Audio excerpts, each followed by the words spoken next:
If you recall John Carpenter's comments in Nightmares in Red, White, and Blue, you remember that he told the stories about the tribes sitting around the campfire. One story said the horror is out there. It's the other, the spirits and creatures that are not human. He says that in that type of horror, the source of evil is outside of us. So far this semester, we have dealt with the horror that is out there.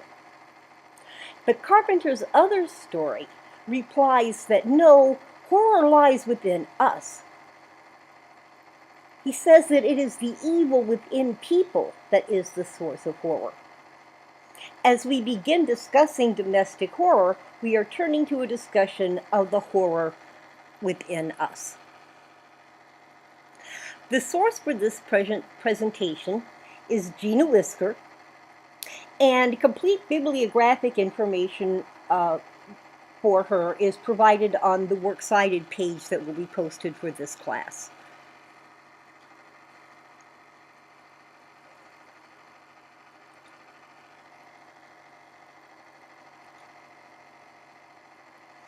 Whisker states that domestic horror appeals to our natural need for safety. On the left of this slide, you see a hierarchy of needs that was composed by psychologist Abraham Maslow. Maslow maintains that we must fulfill the needs on each level, starting at the bottom, in order to move up that pyramid.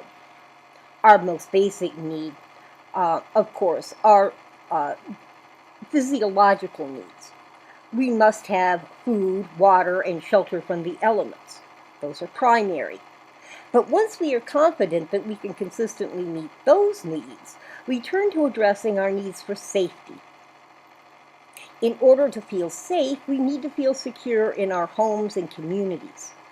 We also need to feel secure about the basic nature of the people in our lives and our identity of self, of who we are and what we are capable of. Now, Whisker also says that domestic horror deals with our assumptions that if we follow society's rules, and in general we meet what is expected of us and use a little bit of common sense, we will be rewarded. At the very least, we should be able to expect to feel relatively safe if we don't violate society's expectations.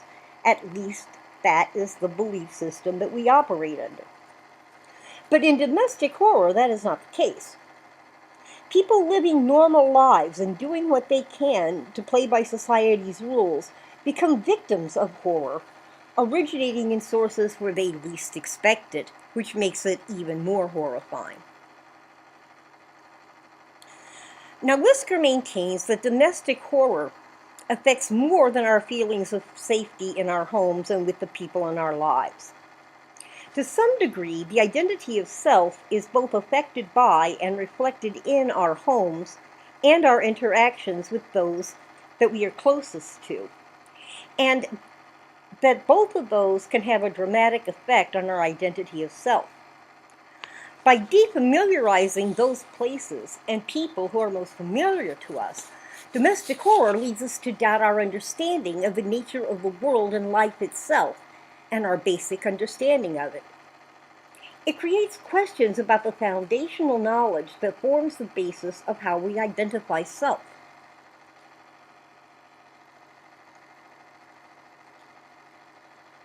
Now, one form of domestic horror deals with defamiliarizing the places that are most familiar to us and that we generally assume are safe, such as our homes, our schools, our churches, and other kinds of meeting places where we gather with people that we share common interests with.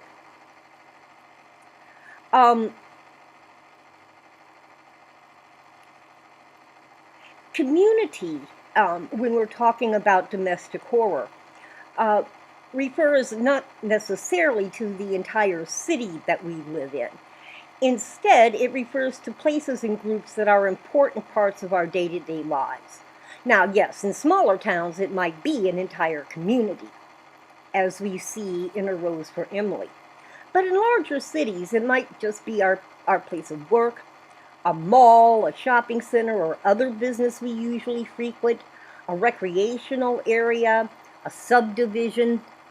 And of course, it includes the communities of people that we interact with, such as schoolmates or coworkers, circles of friends, of course, or members of organizations we belong to, and naturally, most importantly, our families. Now, Whisker states that in domestic horror, these spaces, especially our homes, are used as symbols of spaces that create horror as well as symbols of the self, as we talked about. As we recall, traditional European Gothic had a fascination with spaces. Harris's handout on elements of the Gothic includes castles, convents, monasteries, and other religious spaces, underground labyrinths, catacombs, and areas like that. Now, Whisker states that domestic horror moves that fascination with spaces into those places that we are most familiar with. Those same feelings of horror that Gothic associates with huge castles become associated with even the smallest one-bedroom apartment.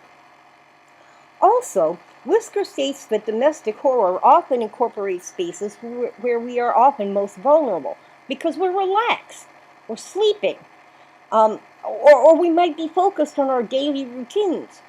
We might even be completely naked. One of the most famous scenes in the history of horror films, of course, is the shower scene in Psycho. And a shower is a great place for horror.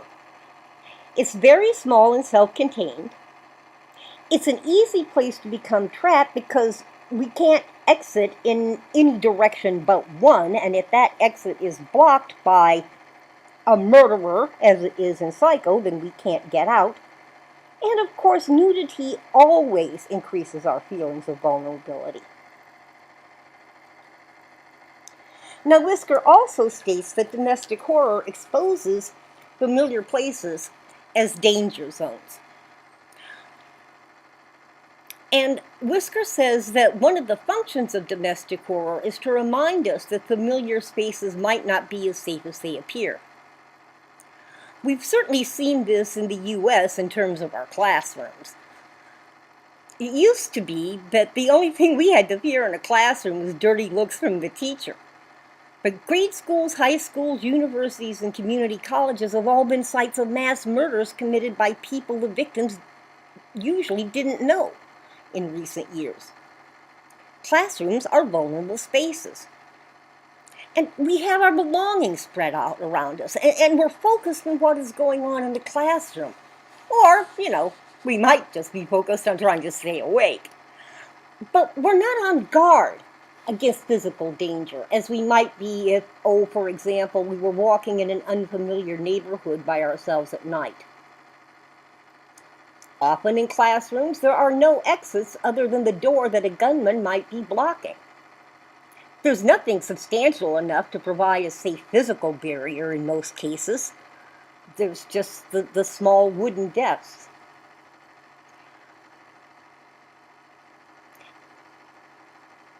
And this is particularly frightening because our classrooms are familiar spaces that are almost like an extension of our homes.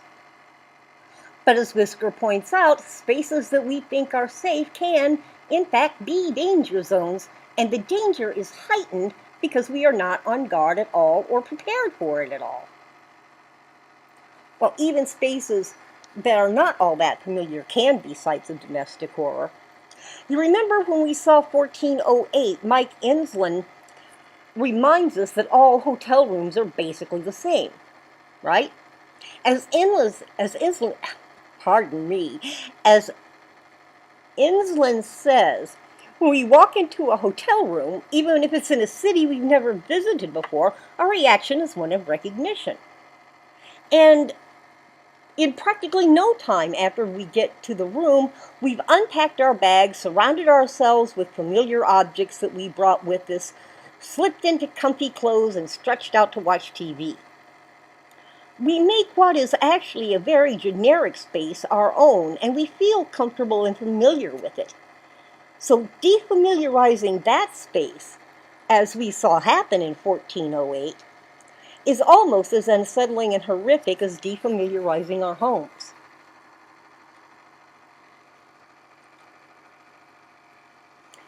Now, according to Whisker, one particular way that domestic horror works with familiar spaces is by depicting them as entrapments, particularly for women or other vulnerable characters.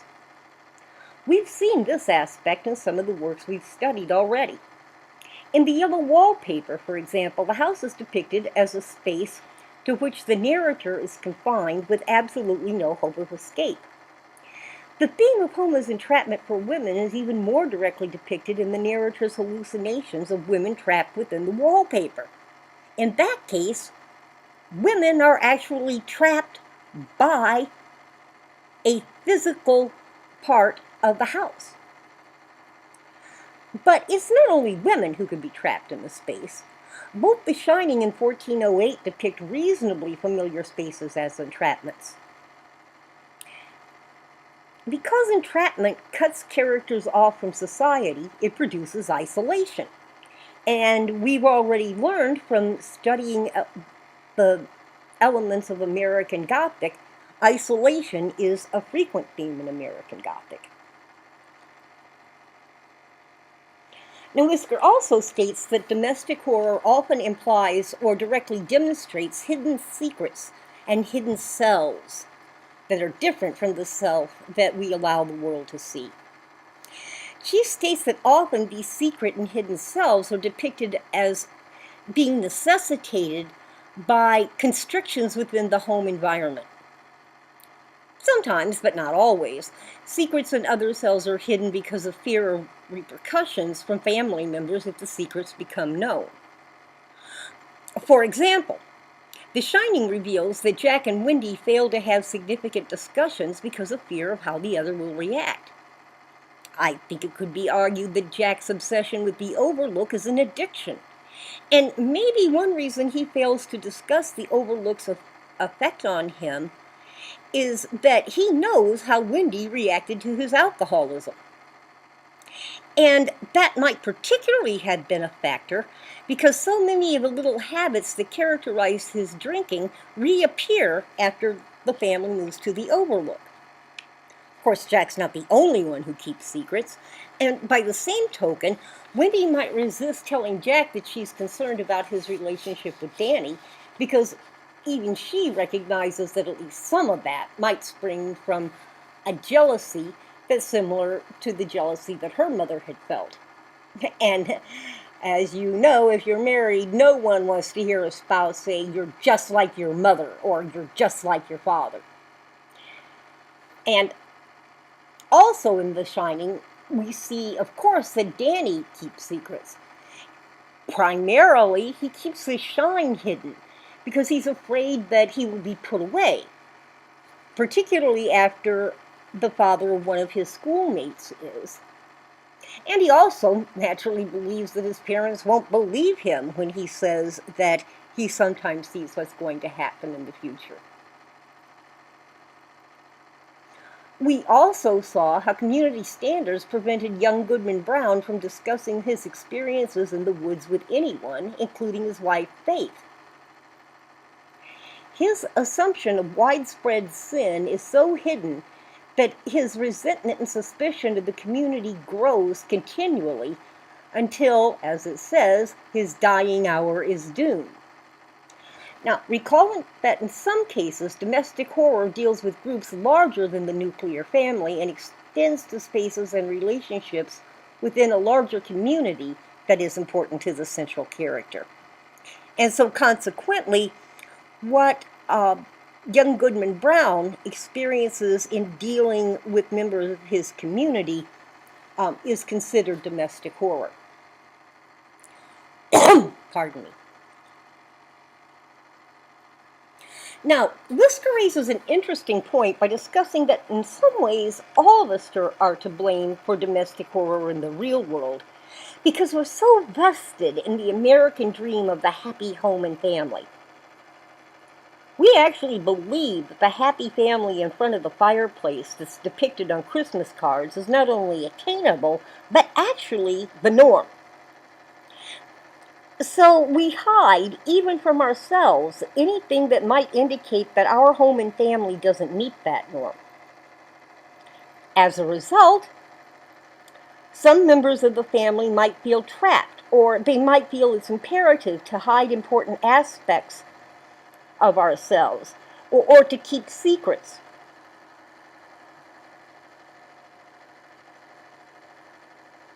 And because we so often associate our homes with our identity, as Whisker has stated we do, a serious critique of home would amount to a serious critique of self. Many, if not most people, try very hard to not see the darker aspects of the self. And honesty about the situations in our home might force us to examine our roles in creating those situations. So we just go along pretending that there's nothing wrong, even though there actually is. And according to Whisker, that's how we all contribute to domestic horror as it exists in the real world. Now, we've already mentioned this a time or two, but domestic horror deals with more than just space. It also deals with family and relationships. And Whisker explains that close relationships are critiqued in stories of entrapment, monstrous parents and children, and skeletons, both literal and figurative, in the closet. A really clear example of that is provided by A Rose for Emily. The obvious horrors of murder and necrophilia were caused at least in part by Emily's peculiar mental condition.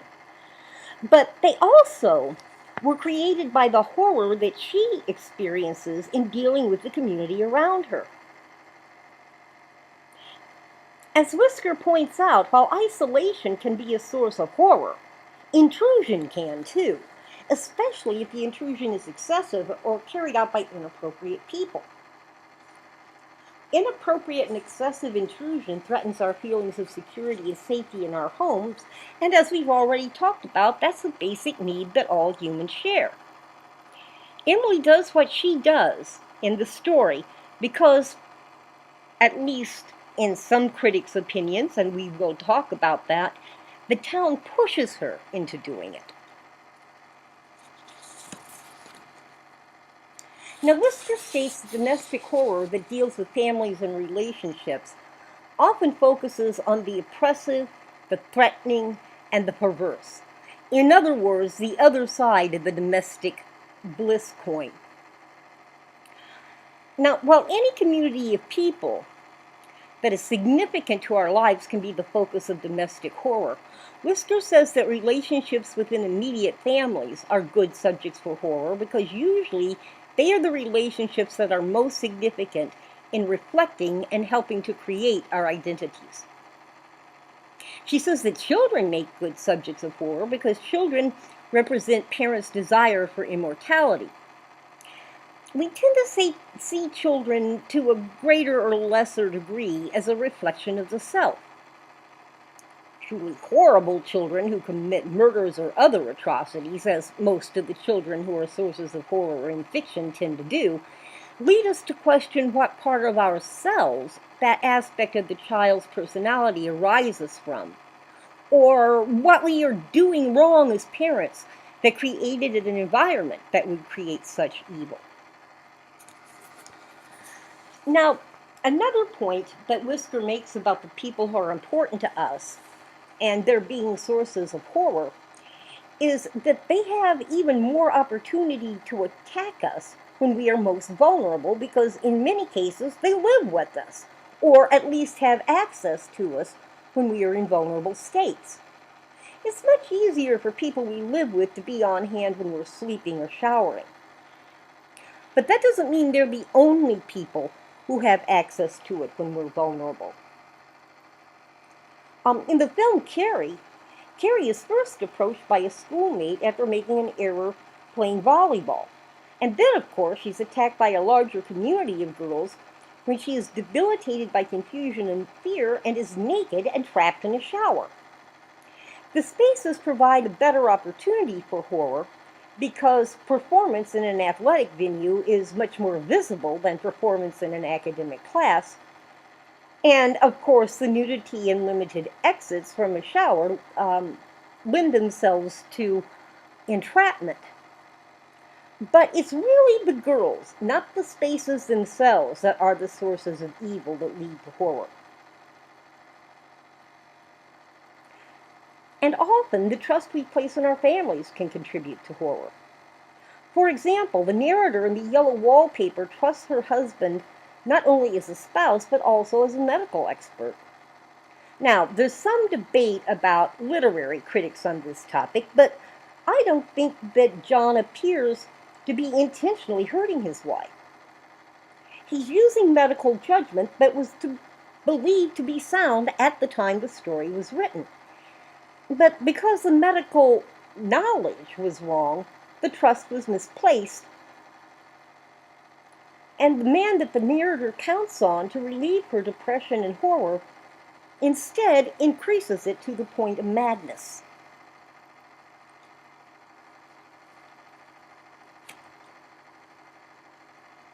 Now, and pardon me again, Whisker states that teenagers are very good subjects for domestic horror, and they're often central to domestic horror because they're on a border. And the border divides normality from abnormality. Whisker even compares teenagers to vampires.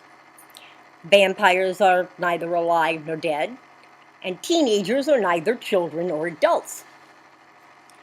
Whisker states that the teen years are a liminal space, and liminal is defined as anything that is transitional or related to a border or threshold.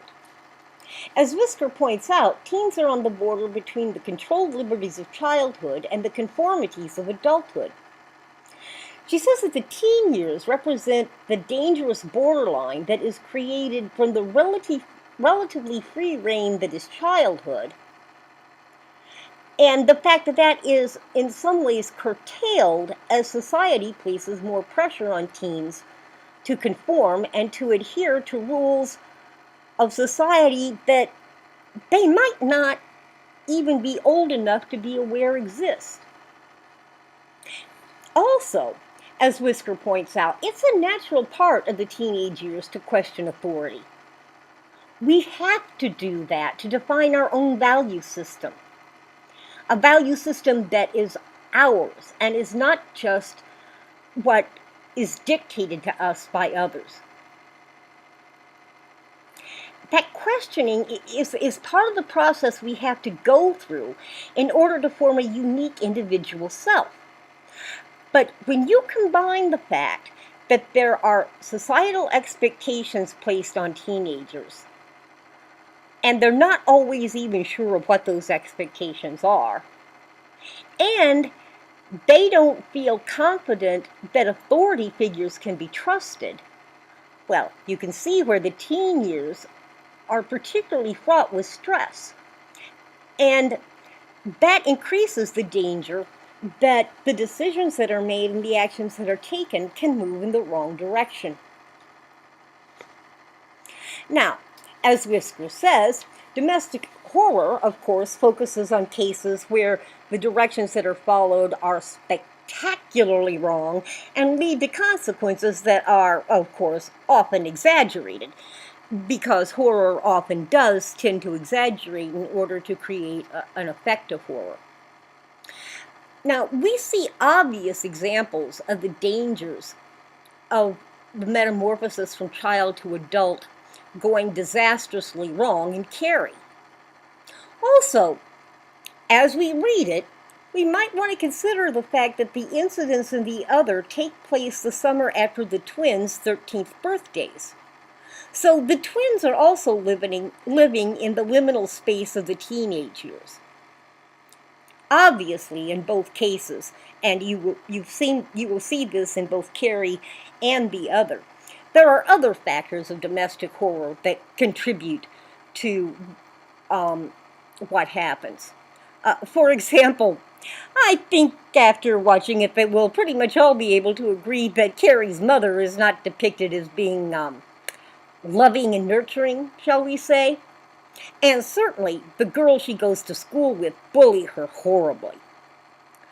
But we also have to consider the effects of the dangers of being in that liminal space as a teenager might have had on the horror that we see in those works. Okay, that's all I have for us to go over as an introduction to domestic horror. I hope that it helps you understand the materials that we're going to be studying over the next few weeks a little bit better, and I also hope that it helps you enjoy them a little bit more. And you know, of course, that if you have any questions, all you have to do is drop me an email through Canvas. I just love hearing from you guys. Thanks a lot. We'll talk again soon.